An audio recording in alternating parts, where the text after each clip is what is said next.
నమస్తే. Welcome to Leo news. కూటమి ప్రభుత్వం అధికారంలోకి వచ్చిన దగ్గర నుంచి అభివృద్ధి ధ్యేయంగా ముఖ్యమంత్రి చంద్రబాబు గారు పనిచేస్తున్న విషయం మనందరికీ తెలిసిందే. అందులో భాగంగానే లక్షల కోట్ల పెట్టుబడులు రావడం కావచ్చు, అలాగే ఉద్యోగాల కల్పన, ఇక సామాజిక భద్రతా పెన్షన్ల అంశం ఇవన్నీ కూడా త్వరితగతిన పూర్తవుతున్న పరిస్థితి అయితే మనం చూస్తూ ఉన్నాం. ఇక ముఖ్యంగా మౌలిక సదుపాయాల విషయంలో కూడా చంద్రబాబు గారు దృష్టి పెట్టి రోడ్లు కూడా వేయిస్తున్న విషయం కూడా తెలిసిందే. అయితే దీనికి కొన్ని మీటింగ్స్లో చంద్రబాబు గారు కూడా బరిష్టైన సందర్భాలు మనం చూసాం. ఎప్పుడు నేను అధికారం చేపట్టినా కూడా అభివృద్ధి కోసం పాటుపడుతూ నేను రాష్ట్రాన్ని బాగు చేయాలని చూడటం, మళ్ళీ ప్రభుత్వాలు మారడం, వాళ్ళు నాశనం చేయటం, మళ్ళీ నేను వచ్చి బాగు చేయటం, ఇదే వరుసగా జరుగుతుంది అని చెప్పి ఆయన కూడా కొన్ని మీటింగ్స్ అసహనం వ్యక్తం చేస్తున్న పరిస్థితి అయితే మనం చూస్తూ ఉన్నాం. మరి ఇలాగే ప్రభుత్వాలు మారుతూ ఉంటే ఇక్కడ నష్టపోయేది ఎవరు? మరి ప్రజలే నష్టపోయే అవకాశం ఉందా? లేదు అంటే అప్పటిదాకా చేసినటువంటి పరిపాలకులు నష్టపోతారా? ఇలాంటి విషయాలు తెలుసుకుందాం. మనతో పాటు ఉన్నారు senior political analyst Adusumilli Srinivas గారు. నమస్కారం సార్. నమస్తే అండి. సార్, ఇక్కడ ఆంధ్రప్రదేశ్ ఎప్పుడైతే విడిపోయిందో ఆ తర్వాత అప్పుల్లో మిగలటం మనం చూసాం.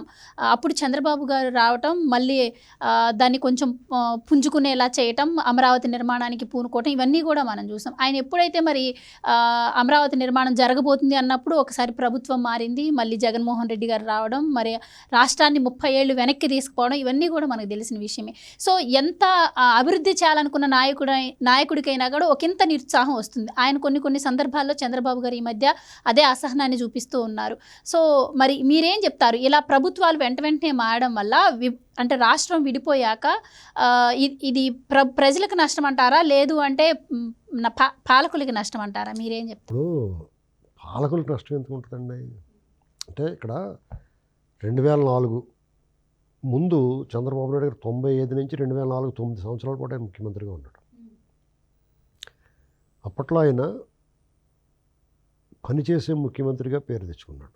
రాష్ట్రంలో పెట్టుబడులు తీసుకురావడం కానీ, మౌలిక వసతులు కల్పించడంలో కానీ అభివృద్ధిలో నెంబర్ 1గా మార్చేసాడు. చాలా ఇన్నోవేటివ్గా చేసాడండి. అంటే మనం పదే 10 సార్లు చెప్పుకుంటున్నాం కాబట్టి దాని గురించి ప్రత్యేకించి ప్రస్తావించాల్సిన అవసరం లేదు.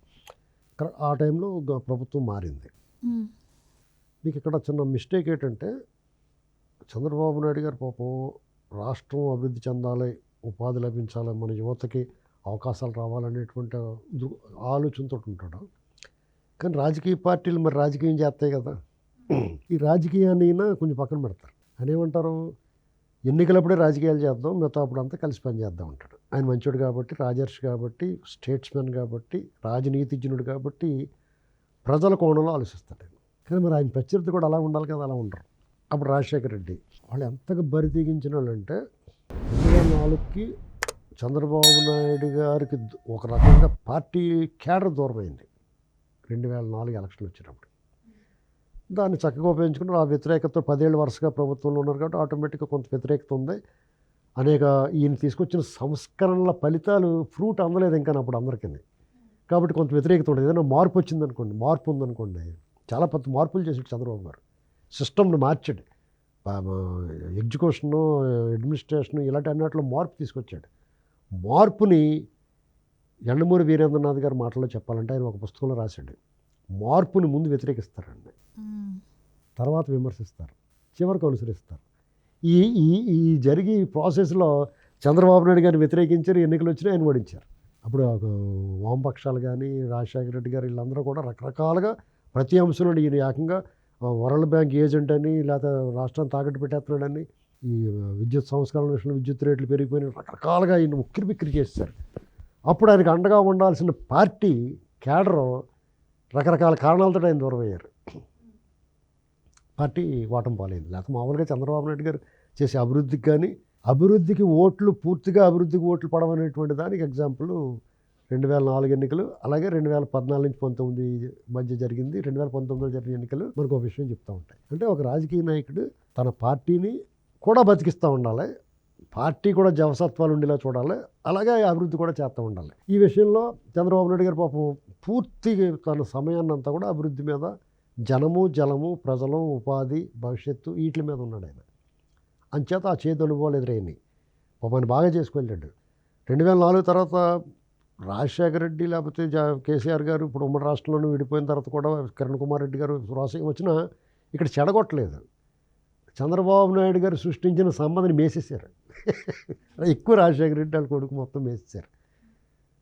వీళ్ళకేం లేదు. రోసయ్య గారు, కిరణ్ కుమార్ రెడ్డి గారు వచ్చినప్పటికి అంతా లాస్ట్లో ఉన్నాయి. ఇప్పుడు విందు భోజనం అయిపోయినారు, లాస్ట్లో ఉంటాయి గోకి పెడతారు కదా, అలా చేశారు. వాళ్ళకు కూడా వాళ్ళకి అవకాశం ఉన్నంత వరకు వాళ్ళు చేసేసుకున్నారు. అందులో మొహమాటాలు ఏమన్నా అక్కడ తీసుకునేటప్పుడు అక్కని తీసేసుకుని పట్టుకుపోతారు లడ్డు. ఇక రాష్ట్రం విడిపోయింది. కొత్త నవ్యాంధ్ర ముఖ్యమంత్రిగా చంద్రబాబు నాయుడు గారు ఎన్నుకున్నారు ప్రజలు. ఈయనైతే దీన్ని దిశ లేకుండా దీనికి ఏదైనా దారి చూపిస్తాడని అందరూ ముక్తకంఠంతో ప్రజలందరూ అప్పుడు జనసేన కలిసి వచ్చింది, ఎన్డీఏ కూటమిలో పోటీ చేశారు. మనం ఊహించిన దానికన్నా, ఆశించిన దానికన్నా ఆయన బాగా చేశాడు. రాజధాని భూ సమీకరణ ఈ ప్రపంచంలో ఎక్కడా జరగని విధంగా చేశాడు. ఒక్క లాఠీ విరగకుండా, ఒక రక్తపు చుక్క కారకుండా 33,000 ఎకరాలు సేకరించాడు. ఒక అద్భుతమైన విజయం. దాన్ని మనం గర్వంగా చెప్పుకోవాలి. అక్కడ రైతులను కానీ ప్రభుత్వంతో వాళ్ళు ప్రభుత్వాన్ని సహకరించిన తీరు, వాళ్ళకి చంద్రబాబు గారి మీద ఉన్న నమ్మకం, దాన్ని వక్రీకరించి చంద్రబాబు నాయుడు గారు దాంట్లోంచి కూడా బురద జల్లారు. ఆయన పొలబోళ్ళు చూసుకున్నారు, కొలకోణం తీసుకొచ్చారు, ప్రాంతం తీసుకొచ్చారు, ఇన్సైడ్ ట్రేడింగ్ అవినీతి ఆరోపణలు చేశారు. లేకపోతే ఏ మార్గం ఉంటే ఆ మార్గంలో దాన్ని బదనాం చేయడం, అంటే ముంపు ప్రాంతం అని, లేకపోతే భూకంపాలు వస్తాయని, వరల్డ్ బ్యాంక్ కూడా లెటర్ రాశారు దానికి లోన్లు ఇవ్వద్దని. ఎన్ని చేయాలని ప్రయత్నం విషయం చిమ్మారు, పుస్తకాలు రాసిచ్చారు. అలాగా ఆయన ప్రత్యర్థులు ఎప్పుడు రాజకీయమే చేశారు.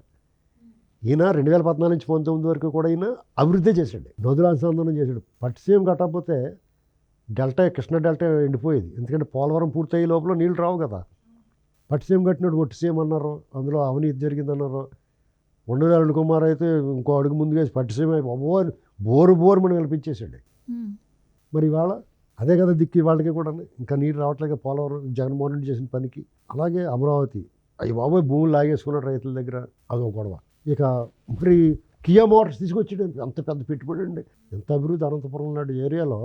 మరి అక్కడ కూడా పార్టీ ఓడిపోయింది కదా 2019లో, పెనుగొండలో ఓడిపోయింది కదా పార్టీ.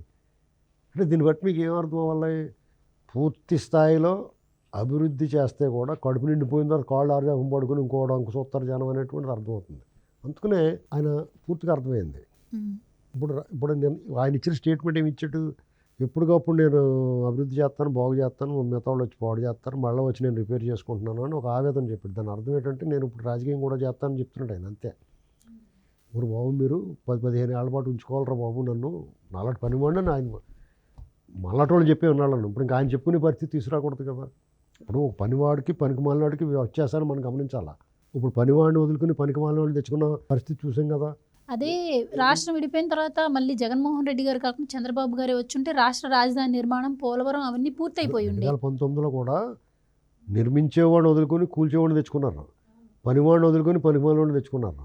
దాని ఫలితం మనం చూసాం. చాలా ఇక మొత్తం అన్ని విధాలా కొట్టేసాడు దెబ్బ, ఎక్కడ మిగల్చలేదు, మొత్తం కొట్టేసాడు. ఇలాంటి పరిస్థితుల్లో ఆ మాట అన్నాడు చంద్రబాబు గారు. ఆయన కూడా ఇప్పుడు సరైన ట్రాక్లో వెళ్తుంది బండి. ఇప్పుడు ఇతను చేసిన అరాచకం ఏదైతే ఉందో ఈ 5 ఏళ్ల పాటు జగన్మోహన్ రెడ్డి, ప్రజలందరూ కూడా అర్థమైపోయింది. చంద్రబాబు గారు ఇప్పుడు మంచి విలువ చెడు ఉంటేనే తెలుస్తుందండి.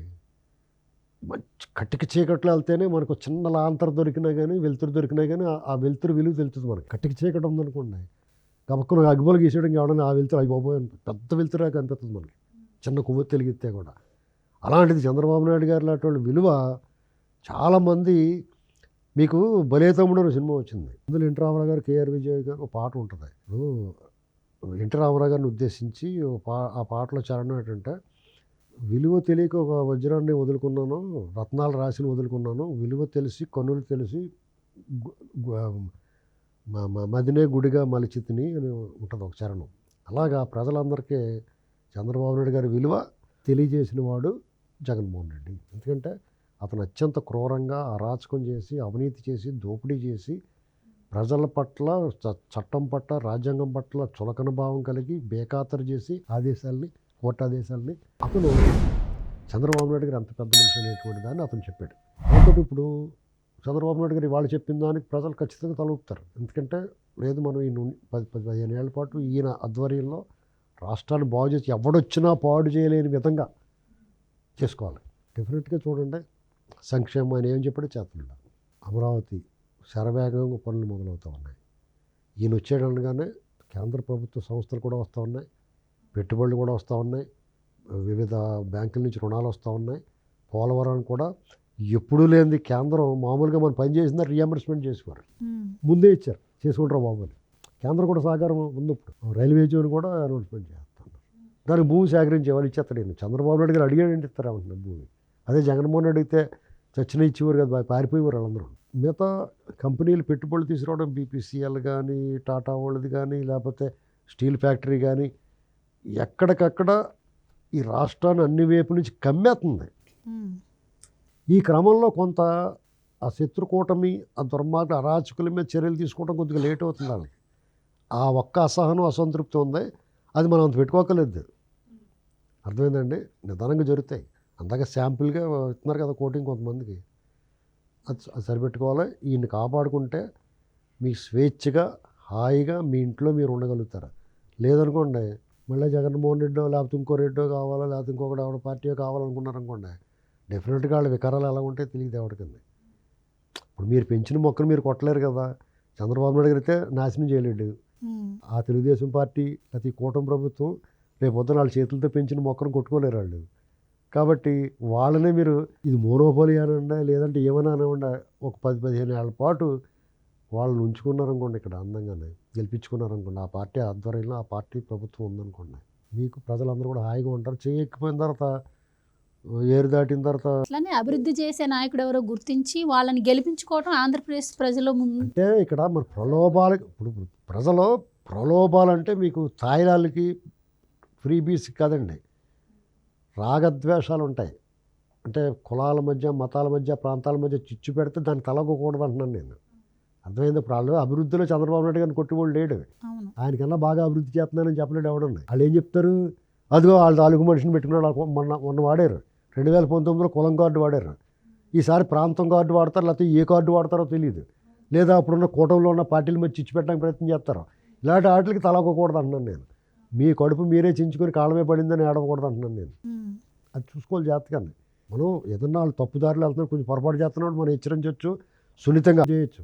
అంతేగాని మనమే పనిగట్టుకుని బురదజల్లి కార్యక్రమం చేయకుండా వాళ్ళు 10 కాలాల పాటు వాళ్ళ పనులు చేసుకుని వస్తే అందరూ బాగుంటారు. థ్యాంక్ యూ సో మచ్ అండి. Please subscribe to Leo news for more videos.